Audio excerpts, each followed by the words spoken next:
धन्यवाद। मेरा अभी जो लोग बचे हैं, आई एम सॉरी, जो लोग बोलने वाले बचे हैं, मेरा इतना ही कहना है, मुझे 9 बजे के पहले समाप्त करना, हमने उतना ही समय बढ़ाया है, फिर रिप्लाई शुरू करूंगी। अभी बीजेपी के पास समय बचा है तो भी मैंने बोल दिया है, मैं अब किसी को बोलने नहीं दूंगी।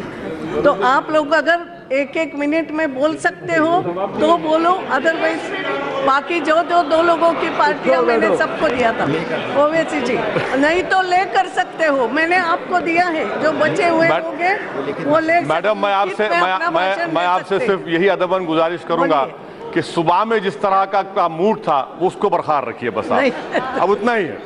मैडम, मैं भी कितनी देर बिल्कुल मैडम, आप इंसान है, मैं जानता हूँ। मैडम, ये तहरीकी अदम एतमाद जो पेश किया गया है, मैं उसकी तायीद में खड़ा हूँ। मेरे सिर्फ 7 सवालात हैं, मैं आपके जरिए से हुकूमत, नहीं, मैं 7 सवालात हैं मैडम, मैं आपके जरिए हुकूमत से पहुंचा दूंगा और उम्मीद करता हूं कि वजीर आजम उसका जवाब देंगे। मेरा पहला सवाल ये है कि हुकूमत ये जानती है कि मुसलमानों में जो खवानगी का तनासुब है वो 68% है और पूरे मुल्क में 75% है।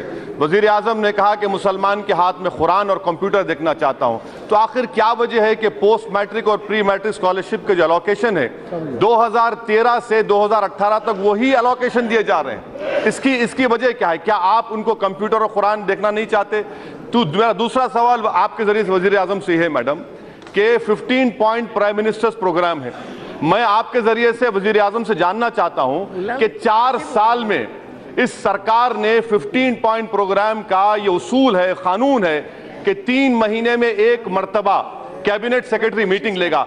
4 साल में 1 मीटिंग नहीं हुई मैडम। क्या ये आपकी मोहब्बत है अक़लियतों से? मैडम, 15 पॉइंट प्रोग्राम का 10वां पॉइंट ये है कि ये सरकार पूरी कोशिश करेगी कि अक़लियतों को, जिसमें मुसलमान भी शामिल है, उनको central paramilitary forces, railways, public sector, banks में रोजगार मिले। मैं आपके जरिए से चैलेंज कर रहा हूं कि 1% भी रोजगार नहीं मिला। मैडम, मेरा मैं 7 सवाल आते हैं मैडम, चौथा सवाल ये है कि 1400 करोड़ रुपए वजीर आजम अपने बैरूनी दौरों में खर्च किए हैं, मगर उसका नतीजा क्या निकलता है कि श्रीलंका हो, नेपाल हो, मालदीव्स हो, बांग्लादेश हो, चीन के गोद में बैठे हैं। मेरा 5वां सवाल आपके जरिए हुकूमत से यह है कि दलितों से मोहब्बत के इतने बड़े बड़े दावे किए जा रहे हैं, मगर जिस जज ने SC/ST एक्ट के खिलाफ जजमेंट दिया, आपकी सरकार ने उसको NGT का चेयरमैन बनाया और आप में इतनी हिम्मत नहीं है कि ऑर्डिनेंस जारी कर सके। मैडम, मैं आपसे आखिरी सवाल आपके जरिए से हुकूमत से करना चाह रहा हूं कि फिक्स डिपॉजिट 6% है, इन्फ्लेशन 6% है, कौन सी माशी पॉलिसी है? कश्मीर की पॉलिसी क्या है? जितने मिलिटेंट मरते हैं, अगर 2 मिलिटेंट मरता है तो 1 हमारा सिपाही मरता है।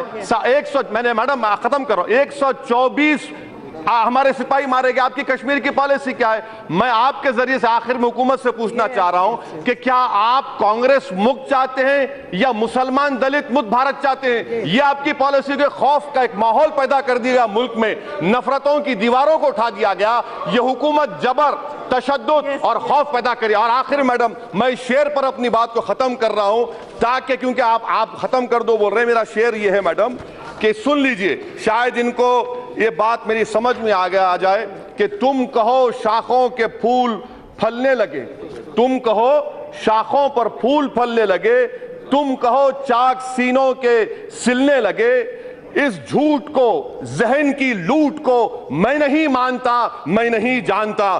तुमने लूटा है सदियों सदियों हमारा सुकून, अपना हम पर चलेगा तुम्हारा फुसूं। चारागर दर्दमंदों के बनते हो क्यों? तुम नहीं चारागर, कोई माने मगर नहीं माने। मैं नहीं मानता, मैं नहीं जानता। मैं राजनाथ सिंह साहब को बता रहा हूं कि सर, आप जिस कुर्सी पर बैठे, किसी शायर ने कहा था कि तुमसे पहले भी वो जो एक शख्स यहां तक नशीन था, इसको भी अपने खुदा होने पर इतना ही यकीन था। सर, लिंचिंग सिर्फ 84 में नहीं हुई, लिंचिंग 2002 में भी हुई, लिंचिंग बाबरी मस्जिद की शहादत में हुई। इस सरकार को जाना है, यहां जीत जाएंगे, मगर हिंदुस्तान के अवाम आप तमाम को लाकर यहां बिठाएंगे इंशाअल्लाह। Thank you madam.